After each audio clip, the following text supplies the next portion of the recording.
Hello అండి, అందరికీ నమస్తే. Good morning. నేను మీ శ్రీనివాస్ని. న్యూస్ అనాలిసిస్ వీడియోకి స్వాగతం అండి. చివరి వరకు చూడండి, లైక్ చేయండి, షేర్ చేయండి, మీ మిత్రులందరికీ కూడా వీడియో లింక్ పంపించండి. మన ఛానల్ గురించి చెప్పండి. ఇట్లా గుండు సూది పిన్ అనే ఛానల్ ఉంది. పిన్ అంటే political intelligence news narrator. So దాంతోపాటు ప్రతిరోజు ఈ వార్తాపత్రికల్లో వచ్చిన వార్తలను మ్యాక్సిమం అంశాలను కవర్ చేసి అనలైజ్ చేయడం జరుగుద్ది. సో మీరు చూడండి, ఎక్కువ మందికి షేర్ చేయండి. కొత్త వాళ్ళు అయితే సబ్స్క్రైబ్ చేసుకోండి, లైక్ చేయండి. నిన్న ఫస్ట్ టైం అండి ప్రధానమంత్రి నరేంద్ర మోదీ గారు ఒక సీఎం లేదా ఒక డిప్యూటీ సీఎం ఇంటికి వెళ్ళడం ఫస్ట్ టైం. హైదరాబాద్లోని సీఎం చంద్రబాబు ఇంటికి వెళ్ళారు. అక్కడ 1:10 పాటు భేటీ అయ్యారు, మాట్లాడారు, ఆ కుటుంబంతో ఆత్మీయంగా గడిపారు. అక్కడున్న సీతారాముల విగ్రహాలకు పూజలు చేశారు. అండ్ అంతకుముందు పవన్ కళ్యాణ్ గారి ఇంటికి వెళ్ళారు, అక్కడ కాసేపు గడిపారు. సో ఇక్కడ ఇద్దరు ఇళ్లకు హైదరాబాద్లోని జూబ్లీ హిల్స్లోని ఇద్దరు ఇళ్లకు వెళ్ళడం ప్రాధాన్యత సంతరించుకుంది.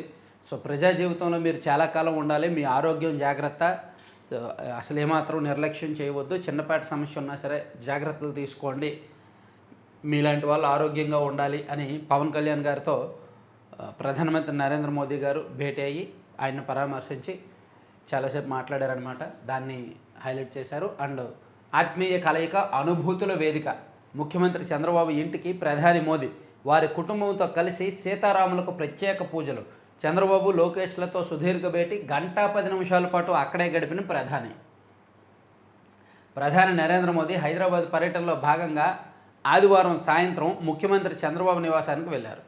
సాయంత్రం 5:15 జూబ్లీ హిల్స్లోని చంద్రబాబు ఇంటికి చేరుకున్న ప్రధాని 1:10 పాటు అక్కడ ఉన్నారు. తమ నివాసానికి వచ్చిన ప్రధాని మోదీకి చంద్రబాబు పుష్పగుచ్చం అందజేయగా లోకేష్ మంగళగిరి చేనేత సాల్వతో సత్కరించి ఆత్మీయ స్వాగతం పలికారు. తర్వాత ఆ కుటుంబం మొత్తంతో నరేంద్ర మోదీ గారు చాలాసేపు ఇంటరాక్ట్ అయ్యారు. ఆ తర్వాత అక్కడున్న సీతారాముల విగ్రహాలకు పూజలు చేశారు, వెంకటేశ్వర స్వామి విగ్రహాన్ని బహుకరించారు. తర్వాత లోకేష్ గారితోనూ చంద్రబాబు గారితోనూ చాలా అంశాల మీద, ఆంధ్రప్రదేశ్ రాజకీయ అంశాలు, అనేక అంశాల మీద మాట్లాడారన్నమాట.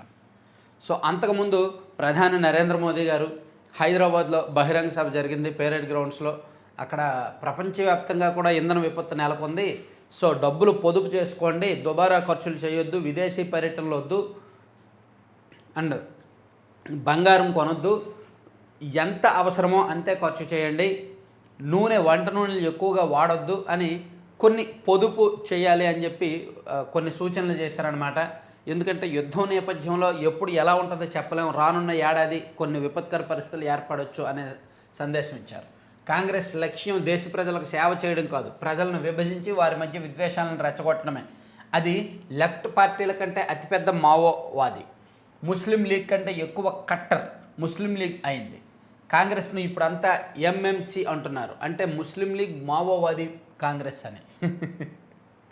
బంగారం కొనుగోలుతో విదేశీ మాదక ద్రవ్యం ఎక్కువ ఖర్చు అవుతుంది. గతంలో విపత్తులు, యుద్ధాలు వస్తే ప్రజలు దేశహితం కోసం బంగారం ఇచ్చేవారు. ఇప్పుడు ప్రజలు దానం చేయనక్కర్లేదు. వివాహాలు, ఇతర ఫంక్షన్ల సమయంలో కుటుంబాలు దేశం కోసం ఏడాది వరకు బంగారాన్ని కొనకూడదు అని ప్రధాని నరేంద్ర మోదీ దేశ ప్రజలకు పిలుపునిచ్చారు. తెలంగాణలో కాంగ్రెస్ భారత విఫల వాగ్దానాలు, కుటుంబ రాజకీయాలతో ప్రజల్లో సహనం నశించిందని, ఇక్కడ ప్రజలు మార్పు కోరుకుంటున్నారని, ఇక వచ్చేది భాజపా ప్రభుత్వమే అని మోదీ అన్నారు. భాజపాతోనే వికసిత్ తెలంగాణ సాధ్యమవుతుంది. ఈ రాష్ట్రాన్ని కొత్త ఆలోచనలు, విజన్ సంకల్పంతో నడిపిస్తాం. బెంగాల్ విజయం అనంతరం రాష్ట్రంలో భాజపా సర్కారు వస్తుందని తెలంగాణ వ్యాప్తంగా చెబుతున్నారు అని పేర్కొన్నారు. ఆదివారం సికింద్రాబాద్ పేరేడ్ గ్రౌండ్లో జరిగిన బహిరంగ సభలో ప్రధాని మోదీ అనేక అంశాల మీద మాట్లాడుతూ కీలకమైన అంశం ఏంటంటే మనం తీసుకోవాల్సింది ఇది, బంగారం కొనొద్దు, వంట నూనెలు ఎక్కువగా వాడొద్దు, విదేశీ పర్యటనలు వద్దు అనే అంశాలను చెప్పారు. అలాగే ఆయనే బెంగళూరులో మాట్లాడినప్పుడు, బెంగళూరులో కూడా నరేంద్ర మోదీ గారు నిన్న పర్యటించి మాట్లాడినప్పుడు తమిళనాడు రాజకీయాల మీద మాట్లాడారు. డిఎంకే దశాబ్దాల తరబడి డిఎంకేకు కాంగ్రెస్కు స్నేహం ఉంది. అటువంటి డిఎంకేను కాంగ్రెస్ వెన్నుపోటు పొడిచి టీవీకేతో కలిసింది. కాంగ్రెస్ పార్టీని నమ్మకూడదు, డిఎంకే కాంగ్రెస్ ద్రోహం, అధికారం కోసం ఎంతటి మిత్రుడికైనా వెన్నుపోటు పొడుస్తుందని ప్రధాని ఎద్దేవా. సామాజిక పరివర్తన గల యువతతోనే వికసిత్ భారత్ భాజపా కార్యక్రమం ఆర్ట్ ఆఫ్ లివింగ్ 45వ వార్షికోత్సవంలో మోదీ వెల్లడి. ఆ సందర్భంలో కూడా అదేమీ రాజకీయ కార్యక్రమం కాదు, అక్కడ కూడా ఆయన కాంగ్రెస్ను వదిలిపెట్టలే. మరోవైపు విజయ్ ప్రమాణ స్వీకారం. ప్రజల డబ్బు తాకను, నేను తప్పు చెయ్యను, చేసేవారిని వదిలిపెట్టను. పాలనలో సరికొత్త అధ్యాయం మొదలైంది. తమిళనాడు ముఖ్యమంత్రి విజయ్ ప్రమాణం చేశాక భావోద్వేగ ప్రసంగం. సో తమిళనాడు ముఖ్యమంత్రిగా విజయ్ ప్రమాణ స్వీకారం చేసిన వెంటనే సుదీర్ఘ ప్రసంగం చేశారు. అక్కడే వేదిక మీద తొలి సంతకం ప్రజలకు 200 యూనిట్ల ఉచిత విద్యుత్ ఇచ్చే అంశం మీద తొలి సంతకం చేశారు. ఆ సంతకం చేసిన ఫైల్ ఇమీడియట్గా అమలు చేశారు. అండ్ జీవో కూడా 2 గంటల్లోనే, మధ్యాహ్నం 1:30 ఆ టైంలో జీవో కూడా రిలీజ్ అయిపోయింది. 200 యూనిట్ల వరకు ఉచిత విద్యుత్ జీవో కూడా. అంత స్పీడ్ గవర్నెన్స్ నిన్న అయితే తమిళనాడులో కనిపించింది అనమాట. సో ఇవే అంశాలను మనం ఆంధ్రజ్యోతిలో కూడా హైలైట్ చేశారు. బాబు ఇంట మోదీ, లోకేష్తో కలిసి రాజకీయ చర్చలు, హైదరాబాద్లో 1:10 మంతనాలు, తెలంగాణ ఏపీ రాజకీయాలపై ప్రధాన చర్చ, ప్రధానికి స్వాగతం పలికిన నారా కుటుంబం, దేవాంశను దగ్గరకు తీసి భుజాలపై చేయి వేసి మాట్లాడిన మోదీ, వెంకటగిరి చేనేత కళాకారులు దాని నేతతో తయారు చేసిన శ్రీవారి చిత్రపటం మోదీకి బహుకరణ, ప్రధానితో సమావేశం మాకెంతో ప్రత్యేకం సీఎం.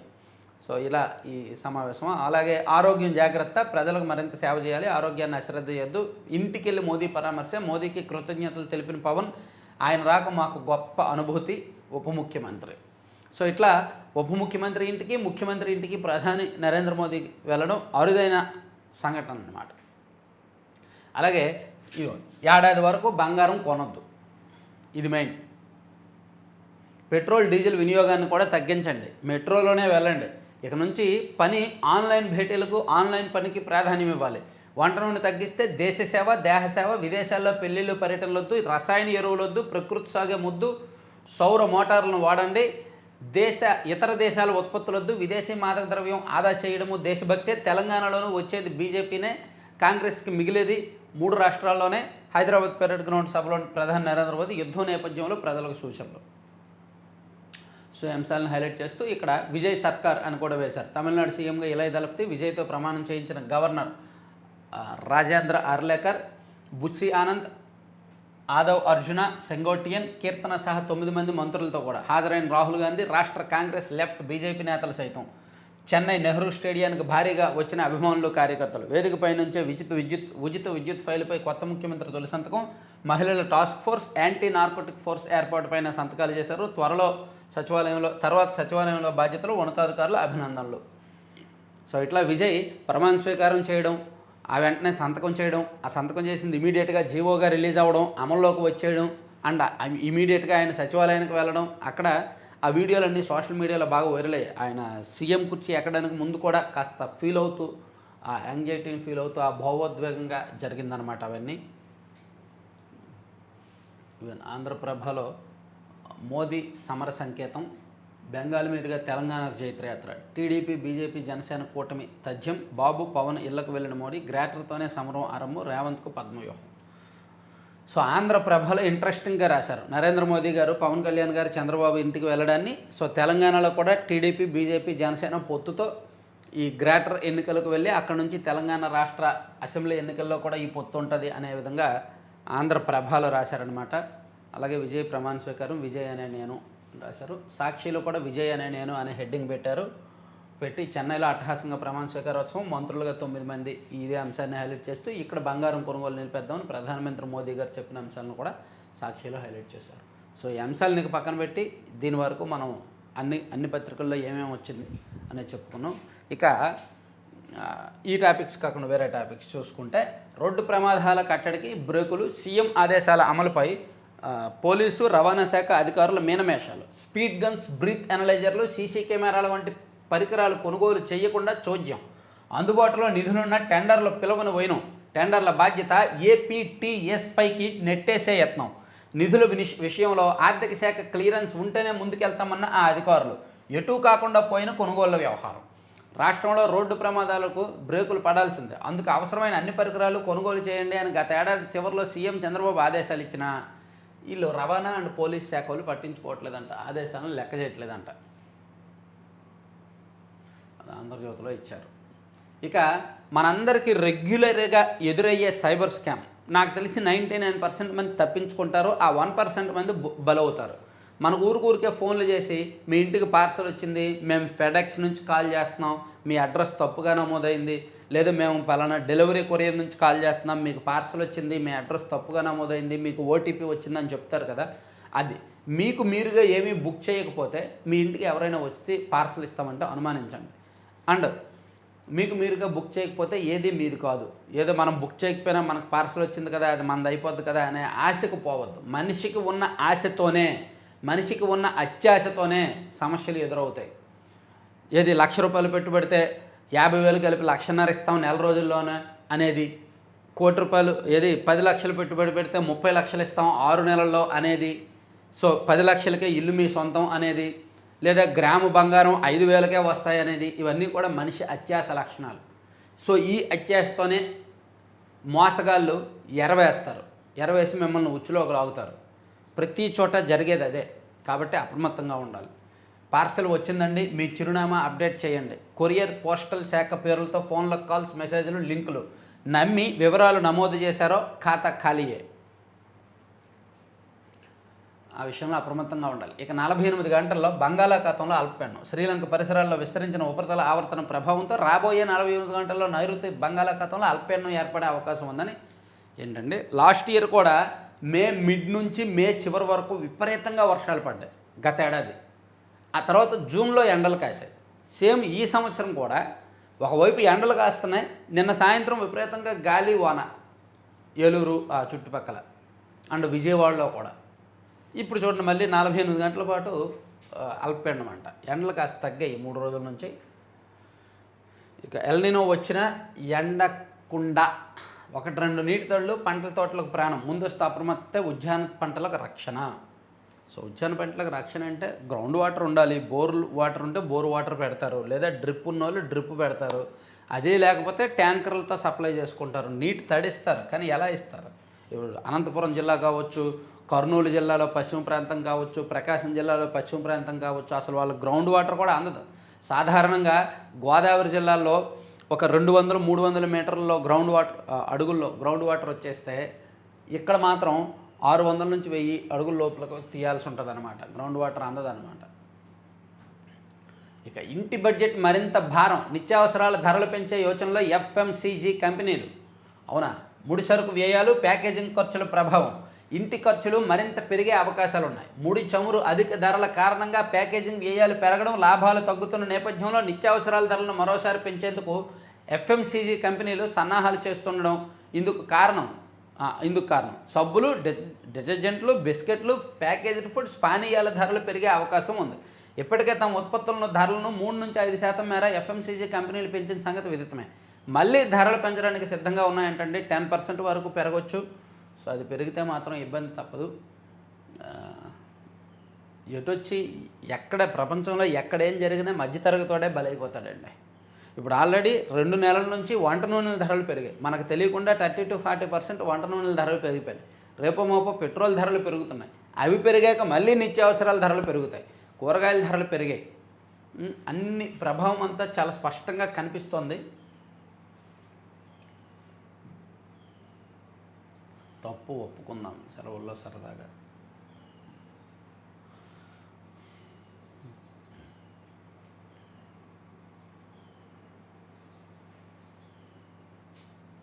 ఆత్మీయ కలగా చంద్రబాబుపై ప్రధాని గౌరవాన్ని నిదర్శనం.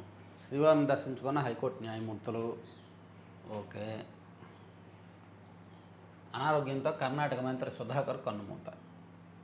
సాక్షులను బెదిరించిన మరో 2 అరెస్టు. దళిత యువకుడి కేసులో అదుపులోకి తీసుకున్న పోలీసులు. దళిత యువకుడు అదే ఎవరైనా ఆయన పేరు ఎమ్మెల్సీ అనంతబాబు కేసులో సాక్షుల్ని బెదిరించారు కదా, అందులో ఆ కేసులో మరో 2 పోలీసులు అదుపులోకి తీసుకున్నారు. ఇక కంటైనర్ను ఢీకొన్న కారు, నటుడు, కెమెరామెన్ దుర్మరణం. ఓఆర్ఆర్పై ఘటన, మృతులిద్దరూ నెల్లూరు వాసులు. ముందు వెళ్తున్న కంటైనర్ను కారు వెనుక నుంచి ఢీకొన్న ఘటనలో సినీ నటుడు, కెమెరామెన్ మృత్యువాత పడ్డారు. ఈ విషాద ఘటన ఆదివారం తెల్లవారుజామున హైదరాబాద్లోని ఔటర్ రింగ్ రోడ్డుపై జరిగింది. ఔటర్ రింగ్ రోడ్డు మీద డిసిప్లైన్గానే వెళ్తారు కదా, స్పీడ్ లిమిట్ ఉంటుంది. అండ్ అది 8 లైన్ రహదారి, దాని మీద కూడా జరిగిందా? ఎంత స్పీడ్గా వెళ్ళారో. కడప ఇన్ఛార్జ్ కమిషనర్ బాధ్యతలకు కత్తెర. వివాదానికి ఆయన వ్యవహార శైలే కారణమని గుర్తించిన ప్రభుత్వం రాజంపేట సబ్ కలెక్టర్ భావనకు కడప కమిషనర్గా అదనపు బాధ్యతలు. కొన్ని చోట్ల కమిషనర్లు ఓవర్ యాక్షన్లు ఎక్కువ అవుతున్నాయన్నమాట. కడప ఆ ఇన్ఛార్జ్ కమిషనర్ వల్లనే అక్కడ మతాల మధ్య గొడవలు వచ్చినట్టు ఆయన మీద తోసేసి ఆయన్ను పక్కన పెట్టారు. నేడు ఢిల్లీలో కేంద్ర మంత్రులతో చంద్రబాబు భేటీ. సిఐఐ బిజినెస్ సమ్మిట్కు హాజరు. ముఖ్యమంత్రి చంద్రబాబు సోమవారం ఢిల్లీలో పర్యటించనున్నారు. ఉదయం 11:30 గంటలకు కేంద్ర హోంమంత్రి అమిత్ షాతో సమావేశమవుతారు. అనంతరం కేంద్ర జలశక్తి శాఖ మంత్రి సిఆర్ పాటిల్తో భేటీ అవుతారు. రాష్ట్రానికి సంబంధించిన వివిధ ప్రాజెక్టులు, నిధుల విడుదలకు సంబంధించిన అంశాలపై కేంద్ర మంత్రులతో చర్చిస్తారంట. ఎస్వి గో సంరక్షణశాలకు విరాళంగా 1600 టన్నుల ఎండుగడ్డి. గోసేవ సనాతన ధర్మమని, గో సంరక్షణ ఉద్యమంలో ప్రతి ఒక్కరూ భాగస్వాములు కావాలని తితిదే అదనపు ఈవో వెంకయ్య చౌదరి అన్నారు. ఎస్వి గో సంరక్షణశాలకు ఎమ్మెల్యే తితిదే బోర్డు సభ్యుడు జ్యోతుల్ నెహ్రూ, నెహ్రూ ఫౌండేషన్, శ్రీనివాస్ సేవా ట్రస్ట్ చైర్మన్ టి సత్యనారాయణ ఆధ్వర్యంలో 1600 టన్నుల ఎండుగడ్డిని విరాళంగా ఇచ్చారంటండి. 150 లారీల్లో తరలించారంట. సో ఈనాడు ఇంకా లోపల పేజీలకు వెళ్దాం. వెళ్ళే కంటే ముందు ఒక చిన్న ప్రమోషన్ అండి. సో ఈ ప్రోడక్టు నేను ఆల్రెడీ మీ అందరికీ తెలిసిందే, చాలాసార్లు నేను ప్రమోట్ చేశాను. లడ్డూపల్లెం.com. ఇప్పుడు మళ్ళీ ఒకసారి ఎందుకు చెప్తున్నానంటే వీళ్ళు కొన్ని కొత్త ప్రోడక్ట్స్ లాంచ్ చేశారు. అండ్ ప్యాకింగ్ కూడా, ఇది డెలివరీ కూడా చాలా ఫాస్ట్గా అవుతుంది. ఇదిగోండి, వీళ్ళ దగ్గర ఏబీసీ అంటే apple beetroot carrot powder and amla beetroot carrot mix పౌడర్తో పాటు ఆల్మండ్ లడ్డూలు వంటి ఒక 25 రకాల లడ్డూలు ఉంటాయి. ఏది మిల్లెట్స్తో, సీడ్స్తో, నట్స్తో, డ్రై ఫ్రూట్స్తో చేసిన లడ్డూలు. అలాగే veg and non veg pickles ఉంటాయి. అలాగే రకరకాల కారప్పొళ్ళు, హెల్దీ కారప్పొళ్ళు, బి కాంప్లెక్స్ కారప్పొడి అని, నల్లేరు కారప్పొడి అని, మల్టీవిటమిన్ కారప్పొడి అని, అటువంటి కారప్పొళ్ళు ఉంటాయి. అలాగే హాట్ స్నాక్స్ కూడా ఉంటాయి వీళ్ళ దగ్గర. ఇదిగోండి లడ్డు, గోందు లడ్డు. మీకు తెలుసా గోందు కఠోరా లడ్డు? మల్టిపుల్ హెల్త్ బెనిఫిట్స్ ఉంటాయి దాంతో. అలాగే ఈ గులాబీ పువ్వులు, జొన్న జంతికలు, జొన్న మురుగులు, జొన్న పూస, అంటే ఇట్లా మిల్లెట్స్తో చేసిన హాట్ స్నాక్స్, ఇట్లా రకరకాల ఐటమ్స్ ఉంటాయి. సో అలాగే 2 తెలుగు రాష్ట్రాలకు ఫ్రీ షిప్పింగ్ ఉంది. కావాలి అనుకున్న వాళ్ళు 9997839994 ఆ నెంబర్కి వాట్సాప్లో మెసేజ్ చేయండి. యూఎస్ నుంచి, యూకే నుంచి మంచి ఆర్డర్స్ వస్తున్నాయి వీళ్ళకి. వాళ్ళకి అడిషనల్ డిస్కౌంట్ కూడా ఇస్తున్నారు. యూఎస్ అండ్ యూకే వాళ్ళకి. ఎవరైనా మన సబ్స్క్రైబర్స్ ఎన్ఆర్ఐలు ఉంటే ఈ నెంబర్కి కాల్ చేయండి. 9997839994 నెంబర్కి కాల్ చేసి లేదా మెసేజ్ చేసి అడిషనల్ డిస్కౌంట్ అడగండి. అడిషనల్గా ఒక 5% అంటే ఒక 15% వరకు డిస్కౌంట్ ఇచ్చే అవకాశం ఉంది యూఎస్ అండి వీళ్ళకి. So veg and non veg pickles కూడా ఉంటాయి, హాట్ స్నాక్స్ ఉంటాయి, లడ్డూలు ఉంటాయి. పికిల్స్, హాట్ స్నాక్స్, లడ్డూలు ఇవన్నీ వీళ్ళ దగ్గర ఉంటాయన్నమాట. సీడ్ స్టోర్, అలాగే సీడ్స్తో చేసిన కూడా ఉంటాయి. హెల్దీ పౌడర్స్ ఉంటాయి. Our millet store. సో ఇది ఒకసారి విజిట్ చేసి కొనండి. అంటే మనం ప్రమోట్ చేయడానికి రీజన్ ఏంటంటే మంచి ఫుడ్, హెల్దీ ఫుడ్ అండ్ మహిళలు కష్టపడి ఒక 20 మంది కలిపి గ్రూప్గా ఏర్పడి ట్రైనింగ్ తీసుకొని ఐఐఎంఆర్లో ట్రైనింగ్ తీసుకొని చేస్తున్నారు. సో ఇట్లా మంచి ఫుడ్ కాబట్టి ఎంకరేజ్ చేయడానికి ప్రమోట్ చేస్తాను. అది పక్కన పెడితే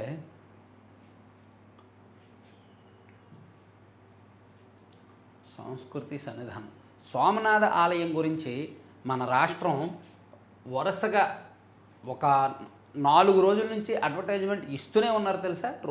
రోజు ఏదో ఒక పత్రికలో యాడ్ ఇస్తూనే ఉన్నారు. ఈరోజు కూడా ఇచ్చారు. సోమనాథ్ 75 ఏళ్ళ వారసత్వం అని. సో దాని గురించి ఈనాడులో ఒక వార్త కూడా రాశారు. ఇక ఎఫ్ఎస్ఐ పెంచితే రాజధాని అభివృద్ధికి ఊతం. నిర్మాణాలు చేపట్టేందుకు రైతులు ముందుకు. ప్రైవేటు పెట్టుబడులను ఆకర్షించేందుకు అవకాశం. ప్రజా రాజధాని లక్ష్యం సాకారానికి తోడ్పాటు. రాజధాని అమరావతికి వెలుపల 4800 చదరపు గజాల స్థలంలో 1,50,000 చదరపు అడుగులు నిర్మిత ప్రాంతంలో అపార్ట్మెంట్ కట్టుకోవచ్చు. టీడీఆర్ బాండ్లు వాడుకొని సెట్ బ్యాక్ తగ్గించుకోవచ్చు. అదనంగా 1-2 అంతస్తులు వేసుకోవచ్చు. అప్పుడు బిల్డప్ ఏరియా ఇంకా పెరుగుతుంది. అదే 5-6 ఎకరాల్లో బహుళ అంతస్తుల ఆకాశ హార్మియాలు నిర్మిస్తే నిర్మిత ప్రాంతం మరింత పెరుగుతుంది.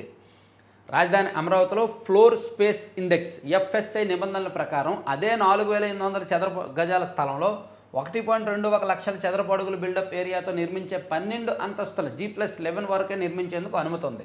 సెట్ బ్యాక్ నిబంధనలు ఖచ్చితంగా పాటించాలి. టీడీఆర్ బాండ్లు అనుమతించరు. అదనపు అంతస్తులు వేసుకునే వెసులుబాటు ఉండదు. సో అమరావతికి వెలుపలేమో ఇలా ఉంది. 4800 చదరపు గజాల స్థలంలో 1,50,000 చదరపు అడుగులు నిర్మిత ప్రాంతంలో అపార్ట్మెంట్ కట్టుకోవచ్చు. కానీ రాజధాని లోపల మాత్రం ఇలా ఉంది. సో అందుకే ఎఫ్ఎస్ఐ పెంచితే కట్టుకునే అవకాశం ఇంకొంచెం ఉంచితే వాళ్ళు 15 ఫ్లోర్లు వేసుకుంటారు అని ఒక వార్త. సో రాజధానిలో నిర్మాణాలకు అవకాశం ఉంటుంది. సో నిర్మాణాలు పెరగాలి అంటే ప్రభుత్వం కూడా ఇలా ఆలోచించాలి అనేటట్టు ఒక వార్త వేశారు. ఇక తలసేమియా చిన్నారుల ముఖాల్లో చిరునవ్వే లక్ష్యం NTR memorial trust managing trustee Nara Bhuvaneswari. WhatsApp మెసేజ్తో సమస్యకు పరిష్కారం. ఎంఓయూలు కుదుర్చుకున్న కంపెనీలతో 90 వాట్సాప్ గ్రూపులు. పరిశ్రమల ఏర్పాట్ల అడ్డంకులు అధిగమించాలో ప్రభుత్వం అడుగులు. వాట్సాప్ గ్రూపుల ద్వారా కమ్యూనికేట్ చేస్తున్నారనమాట ఎవరెవరైతే ఒప్పందాలు చేసుకున్నారో వాళ్ళతో. ఇక సత్వర న్యాయమే లక్ష్యం కావాలి. హైకోర్టు న్యాయమూర్తి జస్టిస్ భట్టు దేవానంద్. అమలాపురంలో కోర్టులు భవనాలు ప్రారంభం. రాష్ట్ర ఇనుప ఖనిజ సంపద విలువ 2.40 లక్షల కోట్లు అంటండి. 2 బ్లాకుల్లోనే మైనింగ్ లీజులు, మిగిలిన వాటితో ఖనిజాన్వేషణ లీజుల మంజూరుపై ప్రభుత్వం దృష్టి. రాష్ట్రంలో మ్యాగ్నటైట్ రకంలో అంటే లో గ్రేడ్ ఇనుప ఖనిజ నిల్వలు అత్యధికంగా ఉన్నాయి. 5 రాష్ట్రాల్లో ఈ రకం ఖనిజ నిల్వలు ఉంటే అందులో కర్ణాటక తర్వాత ఏపీలోనే నిల్వలు ఎక్కువగా ఉన్నాయి. హై గ్రేడ్ ఇనుప ఖనిజం లభించే హైమటైట్ రకం నిల్వలు ఓ మోస్తారుగా ఉన్నాయి. వీటన్నింటి విలువ కలిపి 2.40 లక్షల కోట్లు అంట సుమారుగా. 17 బ్లాకుల్లో ఉన్న ఈ ఖనిజాల అన్వేషణకు లైసెన్సులు, తవ్వకాలకు లీజులు మంజూరు చేసి స్టీల్ ప్లాంట్ అవసరాలకు తీర్చడంపై రాష్ట్ర ప్రభుత్వం దృష్టి పెట్టింది. నూతన త్రిదళపతి ఏయులో పరిశోధక విద్యార్థి. సో ఈనాడులో ఇవన్నీ ఇచ్చారు. సాక్షికి వెళ్దాం. సాక్షిలో ఈ 2 కీలకమైన అంశాలు పక్కన పెడితే సమీకరణకు భూములు ఇవ్వం. ఉండవల్లిలో రాజధాని రైతుల తీర్మానం. రాజధానికి రైతులు ఎవ్వరూ వ్యతిరేకం కాదు. అయితే ప్రభుత్వం తన స్వార్థం కోసం రైతుల మధ్య చిచ్చు పెడుతోంది. వర్గాల వారీగా విడగొట్టి దౌర్జన్యం చేస్తోంది. ప్రజాస్వామ్యంలో ఇలా చేయడం తగదు. అందుకే భూ సమీకరణం వ్యతిరేకిస్తున్నాం. ఈ నెల 20న సభకు అందరూ తరలి రావాలని పిలుపు. సో 2వ విడత భూ సమీకరణకు మేము భూములు ఇవ్వము, మేము వ్యతిరేకం కాదు, కానీ ప్రభుత్వం విధానం బాగోలేదు అని చెప్పి నిన్న రైతులు కొంతమంది భేటీ అయితే వాళ్ళ ఇంటి దగ్గర ఏదో కూర్చొని మాట్లాడుకుంటే దాన్ని ఫోటో తీసి సాక్షిలో హైలైట్ చేశారు. హిందూ మహాసముద్రంలో తిరుగులేని శక్తిగా భారత్. 5 భారీ సహాయక నౌకల నిర్మాణం వేగవంతం. సకాలంలో ఇంధనం, నీరు, మందుగుండు, ఇతర రేషన్ సరఫరా, పూర్తి స్వదేశీ డిజైన్ పరికరాలతో శరవేగంగా అభివృద్ధి పనులు. ఓకే, సీఎం సన్నిహితులకైనా జాక్పాట్. ఇది రాజధాని అమరావతికి సంబంధించి మరో కీలకమైన సమస్యను సాక్షిలో రాశారు. రైతులకు రిటర్నబుల్ ప్లాట్ల కేటాయింపులో అన్యాయం జరుగుతోంది. సీఎం అండ్ టీడీపీలో పెద్దల సన్నిహితులకు మాత్రం మంచి ఏరియాల్లో ప్లాట్లు వస్తున్నాయి. సాధారణ రైతులకు అన్యాయం జరుగుతోంది అనేటట్టు రాశారు. నీరుకొండలో ఆంధ్రజ్యోతి రాధాకృష్ణ కూతురు 5.39 ఎకరాలు సిఆర్డీఏకి అప్పగింత. దాని ఫలితంగా వెస్ట్ బైపాస్ పక్కనే 1500 గజాల స్థలం చొప్పున 1000 గజాల చొప్పున మరో 2 నివాస ప్లాట్లు వాళ్ళకి ఇచ్చారంట. సో వాళ్ళకేమో అత్యంత విలువైన వెస్ట్ బైపాస్ పక్కన ఇచ్చారంట. ఎస్ఆర్ఎం యూనివర్సిటీకి ఎదురుగా కూడల్లో 660 గజాల చొప్పున ఇంకో 2 వాణిజ్య ప్లాట్లు. చంద్రబాబుకు సన్నిహితులైన బెజవాడ రమేష్, ధనేకుల సుబ్బారావు కుటుంబ సభ్యులకు ఇదే రీతిలో ప్రాధాన్యం. సచివాలయానికి కూతవేటు దూరంలో సీఎం ఇంటికి సమీపంలో ప్లాట్ల కేటాయింపు. వారు సీఎం క్వార్టరీ కావడం వల్లే చేతివాటం ప్రదర్శించారని ప్రభుత్వం సిఆర్డీఏపై రైతుల ఆగ్రహం. తమకేమో చెరువులు, వాగులు, ముంపు ప్రాంతాల్లో స్థలాలు ఇచ్చారని మండిపాటు. సో ఇక్కడ రాజధానికి భూములు ఇచ్చిన రైతులకు రిటర్నబుల్ ప్లాట్లు ఇవ్వడంలో యాక్చువల్లీ లాటరీ సిస్టమ్ ఉంది. కానీ అలా కాకుండా టీడీపీలో పెద్దల సన్నిహితులకు, సీఎం గారి సన్నిహితులకు మాత్రం విలువైనవి ఇస్తున్నారు. సామాన్య రైతులకు అన్యాయం జరుగుతోంది అని ఒక మంచి వార్త రాశారు. ఇవి దీనిలో వాస్తవం ఉంటే మాత్రం రైతులు ఆగ్రహిస్తారు, ప్రభుత్వానికి వ్యతిరేకంగా మారుతారు. ఇక ఉదాహరణలతో కూడా రాశారుగా ఆయన. ఏబిఎన్ రాధాకృష్ణ గారి పిల్లలకి ఎక్కడిచ్చారనేది, అలాగే ఎస్ఆర్ఎం యూనివర్సిటీకి ఎదురుగా ధనేకులు పేర్లతో సహా ఉదాహరణలతో సహా రాశారు కాబట్టి ఇందులో వాస్తవం ఉండే ఉంటారు. లాటరీ ద్వారా ప్లాట్ల కేటాయింపు తీరును ప్రశ్నిస్తున్న రాజధాని రైతులు. సో లాటరీ ద్వారా జరిగినప్పుడు దానిలో ట్రాన్స్పరెన్సీ ఉండాలి కదా, కానీ ఎక్కడెక్కడో అనుమానాలు ఉన్నాయి, ట్రాన్స్పరెన్సీ మిస్ అవుతోంది. వైద్య శాఖలో లీకు వీరులు. వైద్య పరికరాలు, ఇతర కొనుగోలులో ఢిల్లీ సంస్థకు దాసోహమైన FAPSMSIDC. ఓకే, త్వరలో టెండర్లు పిలిచే 100 రకాల సర్జికల్ సామాగ్రి జాబితా ముందే లీక్. వైద్య శాఖ తమ గుప్పెట్లో ఉందని, తమ ద్వారా వస్తే ఆర్డర్లు దొక్కుతాయని ఢిల్లీ సంస్థ బెదిరింపులు. భారీ కమిషన్ల కోసం ఢిల్లీ సంస్థకు మేలు చేస్తూ అక్రమాలు. త్వరలో ఈ ఆంధ్రప్రదేశ్ రాష్ట్రంలో అంటే ఆసుపత్రుల్లో మౌలిక సదుపాయాల కల్పన ఉంటుంది కదా, ఆ సంస్థ త్వరలో కొనబోయే పరికరాలు ఏమేమి ఉన్నాయో ముందుగానే జాబితా తయారు చేసి ఆ జాబితాను ఆ కంపెనీలకు పంపించి, ఇదిగో మా చేతుల్లో ఉంది, మేము ఫైనల్ చేస్తాం ఆర్డర్లు, కాబట్టి మీరు ఇంత కమిషన్ ఇవ్వండి, మీకు ఫైనల్ చేస్తామని చెప్పి బేరాలు పెడుతున్నారంట. అది రాశారు. వైద్య శాఖలో లీకు వీరులు. వైద్య పరికరాలు, ఇతర కొనుగోలులో ఢిల్లీ సంస్థకు దాసోహమైన MSIDC, Andhra Pradesh medical infrastructure development corporation త్వరలో టెండర్లు పిలిచే 100 రకాల సర్జికల్ సామాగ్రి జాబితా ముందే లీక్ చేశారు. ఆంధ్రజ్యోతిలో వార్తలు వచ్చాయి, ఈనాడులో వార్తలు వచ్చాయి, ఇప్పుడు సాక్షిలో కూడా వచ్చాయి అదే అంశం మీద. ఇక రెచ్చిపోయిన జనసేన ఎమ్మెల్యే మేనల్లుడు అంట. అనకాపల్లి జనసేన ఎమ్మెల్యే కొనతాల రామకృష్ణ మేనల్లుడు దాడి నాని సైన్యం ఓ కాలనీ గోడను కూల్చివేయడమే కాకుండా కాలనీ వాసులపై దౌర్జన్యానికి పాల్పడింది. ఈ ఘటనలో 6గురిపై కేసు నమోదైంది. అమలాపురంలో కోర్టులు ప్రారంభం. మామిళ్ళపల్లిలో ఉద్రిక్తత. గుంటూరు జిల్లా పొన్నూరు మండలం మామిళ్ళపల్లిలో ఉద్రిక్తత నెలకొంది. మద్దతు ధర లేకపోవడంతో రైతులు నిల్వ చేసుకున్న మొక్కజొన్న బస్తాల అక్రమ నిల్వలంటూ అధికారులు నోటీసు అంటించారు. ఆందోళనకు గురైన రైతులు మహిళలు గోదాముల వద్ద పడుకుని నిరసన తెలిపారు. ఐఐటి భువనేశ్వర్లో ఏపీ విద్యార్థి. ఐఐటి భువనేశ్వర్ క్యాంపస్లో ప్రమాదవశాత్తు బాల్కనీ నుంచి జారిపడి ఎలక్ట్రిక్ ఇంజనీరింగ్ విభాగానికి చెందిన ఏపీ విద్యార్థి తనుకొండ నిశాంత్ కుమార్ మృతి చెందాడు. అరే, బాల్కనీ నుంచి జారిపడే.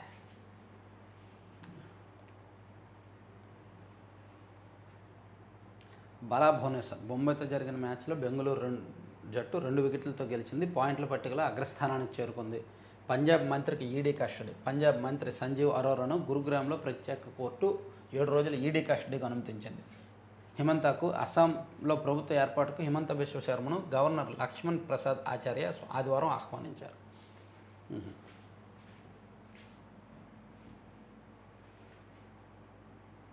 అన్ని పేజీల్లో యాడ్లు వేసుకోవచ్చుగా, మాకు ఫేక్ వార్తలు బాగా తప్పుద్ది. వెళ్ళిపోయి ఇక ఆంధ్రజ్యోతిలో త్వరలో కనెక్ట్ స్కూల్, ప్రభుత్వ బడుల అభివృద్ధికి బడి కోసం విరాళాల కోసం పోర్టల్ యాప్, 68 రకాల వస్తువుల డెలివరీకి అవకాశం. సో ఎవరైనా ప్రభుత్వ స్కూల్స్లో చదువుకున్న పూర్వ విద్యార్థులు ఇప్పుడు ఎక్కడెక్కడో స్థిరపడిన వాళ్ళు వాళ్ళ స్కూల్ కోసం ఏమైనా చెయ్యాలి అనుకుంటే ప్రభుత్వ ఆధ్వర్యంలో ఒక మొబైల్ యాప్ తీసుకొస్తున్నారండి. ఆ మొబైల్ యాప్ ద్వారా ఆ స్కూల్కి అవసరాలు ఏమున్నాయి అనేది దానిలో ఉంటుంది. వాటిని గుర్తించి మనమే వాటిని అందించే అవకాశం ఉందన్నమాట. ప్రభుత్వమే ఈ ఇనిషియేషన్ తీసుకుంటోంది. త్వరలో లోకేష్తో పోర్టల్ లాంచ్కు సన్నాహాలు. 5,321 కోట్ల నష్టం. కేంద్ర పథకాల నిధులు వాడుకోలేకపోయిన రాష్ట్రం. నిన్న సాక్షిలో అదే రాశారుగా. కాకపోతే 10,700 కోట్లని సాక్షిలో రాశారు. ఇక్కడేమో 5,321 కోట్లు. స్పర్శ విధానం అమల్లో ఆర్థిక శాఖ వైఫల్యం. ఇందులోని లోటుపాట్లు అధిగమించడం పోయినాం. సీఎం గారు చెప్తూనే ఉన్నారు. చంద్రబాబు నాయుడు గారు ఫిబ్రవరిలో కూడా కలెక్టర్స్ కాన్ఫరెన్స్ పెట్టి కేంద్ర నిధులను వాడుకోండి, ఇంకా 2 నెలలే టైం ఉంది, కేంద్ర నిధులను వాడుకోండి, నిర్లక్ష్యం చేయొద్దు అని చెప్తూనే ఉన్నారు. అయినా సరే 5,321 కోట్ల నష్టం జరిగిందంట. 2024-25లో 50% నిధులే వినియోగం, 2025-26లో 34% మాత్రమే వినియోగం అంట. 2024-25 కంటే తగ్గిందనమాట కేంద్ర నిధుల వినియోగం ఈ అంశంలో. టెండర్కే టెండర్. మెడికల్ కార్పొరేషన్లో తవ్వే కొద్దీ అక్రమాలు. 340 కోట్ల టెండర్ డాక్యుమెంట్ బయటికి. అస్మదీయ ఢిల్లీ కంపెనీకి అప్పగించిన అధికారులు. మ్యానుఫ్యాక్చరర్స్లో ఆ కంపెనీ బేరసారాలు. గత శుక్రవారమే లీక్, వాట్సాప్లోనూ సర్క్యులేట్. సీఎంఓ ఆరా తీస్తున్న అధికారులు బేఖాతరు. అస్మదీయ కంపెనీకి ఆర్డర్లు వచ్చేలా స్కెచ్. అవినీతి పేరుకుపోయింది ఈ కార్పొరేషన్లో. మెడికల్ ఇన్ఫ్రాస్ట్రక్చర్ డెవలప్మెంట్ కార్పొరేషన్లో అవినీతి పేరుకుపోయింది. అందులో ఏవేవైతే భవిష్యత్తులో టెండర్లు తీస్తారో, ఏవేవి కొంటారో అవి ముందుగానే లీక్ చేసి వాళ్ళ కంపెనీలకు ఇచ్చేసి వాళ్ళతో బేరాలు నడుపుతున్నారంటే ఎంత బరితెగించారో చూడండి. అక్కడున్న అధికారులను మొత్తం మార్చేయాలి. ప్యూన్తో సహా, క్లర్క్తో సహా ఆ ఉన్నత స్థాయి కుర్చీలో ఉన్న వాళ్ళని అందరినీ పంపించేయాలి. అప్పుడు ఏమైనా మారితే మారుతుంది. అలా కాకుండా ఒక ఇద్దరిని పంపించి ఒక ఇద్దరిని ఉంచితే మళ్ళీ మొదలుకు వస్తుంది. ఇక ఐఐటి భువనేశ్వర్లో ఏపీ విద్యార్థి 48 గంటల్లో అల్పపీడనం, 4 రోజుల పాటు విపరీతమైన వర్షాలు అంట.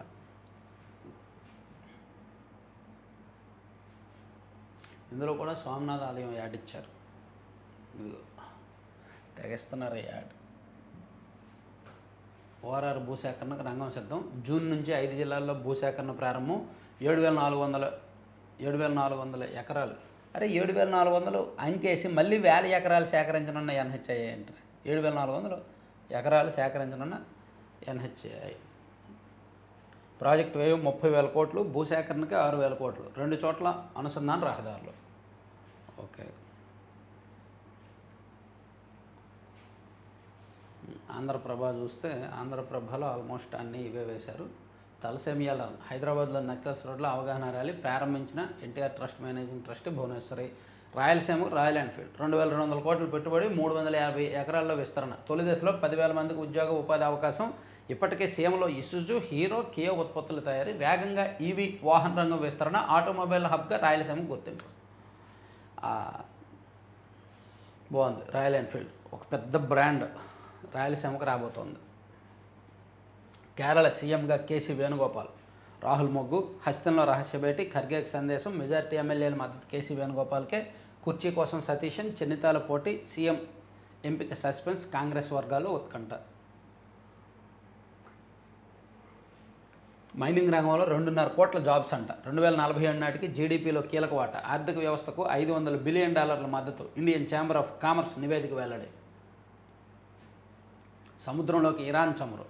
రోజుకు 3 మిలియన్ బ్యారెల వెలికితీత. హర్మోజ్ బ్లాకెట్తో నిలిచిన రవాణా. నిల్వ చేసుకునే సదుపాయం లేక ఇబ్బందులు. ఖర్గ్ ద్వీపం వద్ద సముద్ర జలాల్లో పారబోత. అరే సముద్రంలోకి ఇరాన్ చముర. రోజుకు 3 మిలియన్ బ్యారెల వెలికితీత. రవాణా నిలిచిపోయాడు. నిల్వ చేసుకునే సదుపాయం లేక, రవాణా చేసే అవకాశం లేక సముద్ర జలాల్లో పారబోస్తున్నారంట.